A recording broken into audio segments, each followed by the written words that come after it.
संगमनेर तालुक्यातील रणखांब परिसरातील एकतर्फी प्रेमातून झालेल्या हल्ल्याची घटना अद्याप लोकांच्या स्मरणातून पोचली नसतानाच वडगाव पाण येथे घडलेल्या आणखी एका अमानुष आणि संतापजनक घटनेने संपूर्ण तालुका हादरून गेला। अल्पवयीन शाळकरी मुलीवर भरदिवसा ॲसिड फेकल्याच्या या प्रकाराने कायदा व सुव्यवस्थेचा बोजवारा उडाल्याचं उघड झालं। मिळालेल्या माहितीनुसार संबंधित मुलगी वडगाव पाण येथील एका विद्यालयात इयत्ता 5वीत शिक्षण घेते। शाळा सुटल्यानंतर ती नेहमीप्रमाणे सायकलवरून हाडकेमाळ परिसरातून घरी जात असताना एका अज्ञात नराधमाने अचानक तिच्यावर ॲसिड फेकलं। या भीषण हल्ल्यात मुलीचा चेहरा आणि शरीराच्या अनेक भागांना गंभीर भाजलं गेलं। तिची प्रकृती चिंताजनक आहे। तिला तातडीने रुग्णालयात दाखल करण्यात आलं।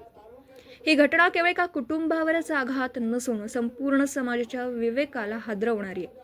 भरदिवसा लोकांच्या वर्दळीच्या ठिकाणी अशा प्रकारचा हल्ला होतो आणि आरोपी निर्धास्तपणे फरार होतो। यावरून प्रशासनाची निष्क्रियता आणि पोलिसांची गस्त व्यवस्था किती ढिसाळ आहे याची प्रचिती येते। घटनेनंतर संगमनेर तालुक्यात संतापाची लाट उसळली आहे। मुली सुरक्षित नाहीत, मग आम्ही कोणावर विश्वास ठेवायचा असा सवाल सामान्य नागरिक विचारतात। वारंवार अशा घटना घडत असतानाही प्रशासन केवळ कागदी कारवाईत अडकून पडला आहे का असा थेट प्रश्न उपस्थित होतो। दरम्यान संगमनेर तालुका पोलिसांनी तपास सुरू केल्याचं सांगितलं असलं तरी आरोपी अजूनही मोकाट फिरत असल्याने नागरिकांमध्ये भीतीचं वातावरण आहे। परिसरातील सीसीटीव्ही फुटेज तपासण्याचं काम सुरू असलं तरी जनतेला केवळ तपास सुरू आहे हे उत्तर आता मान्य नाही। ठोस कृती आणि त्वरित अटक हीच काळाची गरज आहे। या घटनेच्या निषेधार्थ तळेगाव फाटा वडगाव पाण येथे संतप्त नागरिकांनी मोठ्या प्रमाणावर रस्त्यावर उतरून तीव्र आंदोलन छेडलं। शाळकरी मुली, महिला, युवक आणि ग्रामस्थांनी घोषणाबाजी करत प्रशासनाविरोधात रोष व्यक्त केला। नराधमाला फाशी द्या, महिला सुरक्षितता हमी द्या अशा घोषणा देत परिसर दणाणून गेला। या आंदोलनात एकवीरा फाउंडेशनचे अध्यक्ष जयश्री थोरात, आमदार अमोल खताळ यांच्या पत्नी नीलम खताळ, माजी नगराध्यक्ष दुर्गाताई तांबे तसेच नवनिर्वाचित नगराध्यक्ष सौ मैथिली तांबे यांनी सहभाग घेत पीडितेला न्याय मिळवून देण्याची ठाम भूमिका मांडली।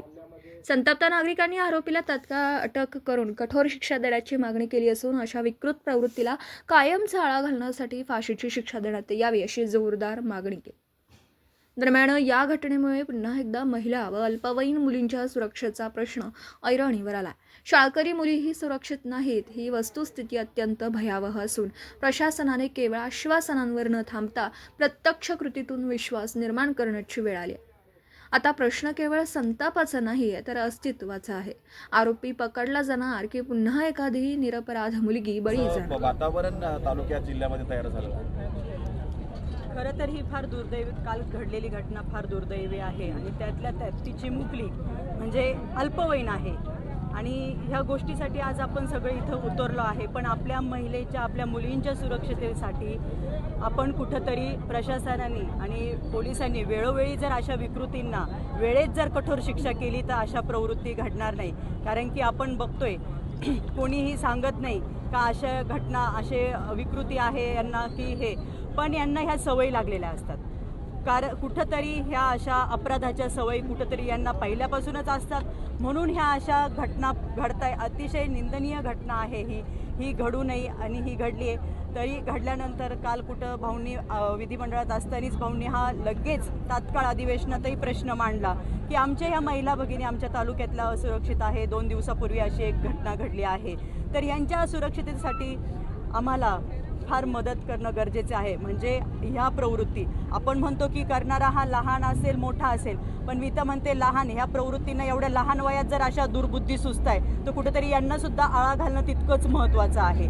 जर वेळोवेळी अशा विकृतींना शिक्षा झाली, कठोर शिक्षा झाली, तर पुन्हा अशा विकृती की यांचं बघून आपण बघतो या सोशल मीडियामार्फत भरपूर काही पसरलं जाते, तर यांच्यामार्फत हे परत घडणार नाही, परत ह्या दुसऱ्या विकृती डोकं काढणार नाही। त्यासाठी यांना वेळोवेळी शिक्षा होणं तितकंच गरजेचं आहे। आणि भाऊंनी सुद्धा काल विधिमंडळात हाच प्रश्न मांडला आणि महिला आपल्या बाल विकास मंत्री आदिती तटकरे त्यांनाही तेच मागणी केली की आमच्या हिला आर्थिक मदत व्हावी आणि कठोरात कठोर कारवाई त्या आरोपीला व्हावी आणि पटकन शिक्षा व्हावी। ग्रामीण भागातील मुली लांबून प्रवास करून येतात, शाळेत जातात, मात्र त्यांच्या सुरक्षतेबाबत कुठल्याही उपाययोजना केल्या जात नाही। सीसीटीव्ही ग्रामीण भागात नाही, त्यामुळे आरोपी सुद्धा सापडत नाही। काय मागणी कराल?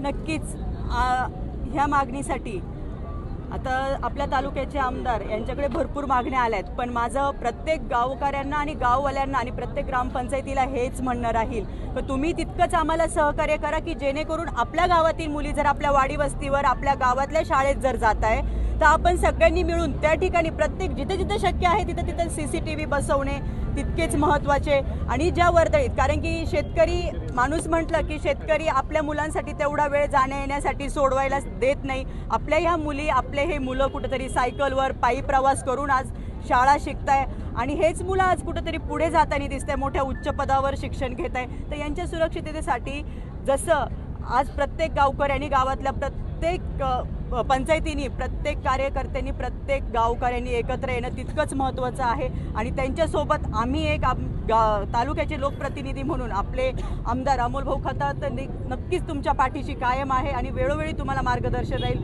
तुम्हाला कधी कसली कुठे अडचण कमी पडू देणार नाही. ह्या गावात हल्ला झाला म्हणून नाही, मी तर म्हणते तालुक्यातील प्रत्येक गावात, प्रत्येक वाडी वस्तीवर याचा आपण नक्कीच विचार करू आणि लवकरात लवकर शक्य होईल तिथे तिथे सगळीकडे आपण CCTV बसवू की असे प्रकार घडणार नाही. संगमनेर तालुक्यामध्ये बघितलं तर आपण 15 दिवसामध्ये कुठेतरी मुलींवर हल्ल्याची ही दुसरी घटना आहे. एक ठिकाणी चाकू हल्ला झाला, इथे ॲसिड फेकलं गेलं आहे. कुठेतरी मुली असुरक्षित झाल्या जिल्ह्यामध्ये, तालुक्यामध्ये. खरं मुली सगळीकडे असुरक्षित झाल्यात. मग संगमनेर तालुका असो किंवा जिल्हा असो किंवा महाराष्ट्र असो, ह्या मुलींवरती कुठे ना कुठे आपण वारंवार हल्ले होताना बघत आहोत. कुठे रेप केस होत आहेत, कुठे ॲसिड हल्ले, कुठे चाकूनी हल्ले. अतिशय वाईट अशी परिस्थिती महाराष्ट्रामध्ये उद्भवलेली आहे. मला एवढंच सांगायचं आहे की शासनाला कठोर कायदे असे केले पाहिजे की मुलींवरती हल्ले झाले नाही पाहिजे. आता ही जी घटना आहे यातील दोषी अजूनही सापडलेला नाही आहे. कुठेतरी पोलीस निष्प्रभ करतायत या सगळ्या. आता ह्या सगळ्या गोष्टीमध्ये म्हणजे आमचं कायम असं मत राहिलेलं आहे की पोलिसांना सहकार्य केलं पाहिजे. जिथे कोणाला काही इन्फॉर्मेशन असेल त्यांनी पोलिसांपर्यंत पोहोचवली पाहिजे. त्याच्यामध्ये कोणत्या गटाचा आहे, कोणत्या पार्टीचा आहे, कोणत्या समाजाचा आहे, ह्या सगळ्या गोष्टी न विचार करता पोलीस त्यांचं काम करण्याचा प्रयत्न करतात, पण अजून त्यांना काही रिझल्ट भेटलेला नाही. मला म्हणजे वाईट ह्याचं वाटतं की जे CCTV होते ते काही ठिकाणी बंद आहेत, काही ठिकाणी चालू आहेत, काही ठिकाणी लागले नाही. तर मला शाळेच्या परिसरामध्ये म्हणजे मला खरंच सरकारला विनंती करायची आहे की त्यांनी मुलींच्या सुरक्षेसाठी काय त्यांना फंड वाढवता येईल त्यांनी तो वाढवला पाहिजे. शाळेच्या ठिकाणी, हायवेवरती, चौकांमध्ये CCTV कॅमेराज जे आहेत ते लागलेच पाहिजे. आणि खरंच म्हणजे मुलींची सुरक्षा जेव्हा आपण तेव्हा अशा विकृत पुरुषांची किंवा मनुष्यांची जी मानसिकता आहे ना ती तपासून बघितली पाहिजे. जो घटना काल आपल्या घटना घडल्यानंतर आम्ही पोलीस ठाण्याचे तसेच आपल्या उपविभागाचे अधिकारी, कर्मचारी, LCBचे कर्मचारी, अधिकारी तसेच आपले आयुक्त SP साहेब यांच्या मार्गदर्शनाखाली आहे. कालच्या 12 वाजल्याच्या नंतरपासून आपण रस्त्यात असणारे सर्व CCTV फुटेज, बाकीच्या ज्या गोष्टी आपल्यासाठी उपयुक्त आहेत त्या सगळ्या आपण कलेक्ट केलेल्या आहेत. लवकरच आरोपी ताब्यात घेऊन करू